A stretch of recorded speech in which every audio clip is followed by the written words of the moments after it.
عمران نیازی کو نواز شریف اور مسلم لیگ نون فوبیا ہے۔ سلمان رشدی نے توہین آمیز کتاب 1988 میں لکھی تھی۔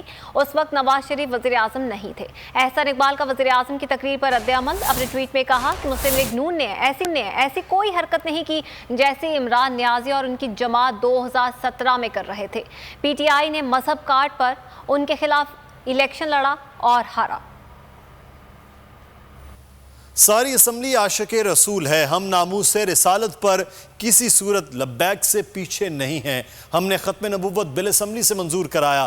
وزیر داخلہ شیخ رشید احمد کا قومی اسمبلی میں بیان، بولے دوبارہ اجلاس ہوگا جس میں اچھی اور ناموس رسالت سے متعلق خبریں ہوں گی۔ رسالت پر کسی صورت میں بھی لبیک سے پیچھے نہیں ہیں۔ ہم کلمہ طیبہ اور ختم نبوت میں اس اسمبلی میں ہم نے پاس کروایا ہے، لیکن اس پاکستان کی حفاظت کے لیے، اس پاکستان کے دفاع کے لیے، اس پاکستان کی سالمیت کے لیے اور جو پاکستان کی وفا کے لیے آج ایک پالیسی بیان 4:30-5 بجے عمران خان دیں گے، اور اگر 2 دن بعد اگر مجھے پھر اجازت دیں، شام ہماری پھر میٹنگ ہے، میں اور نور اللہ قادری سیدھے یہاں سے جائیں گے۔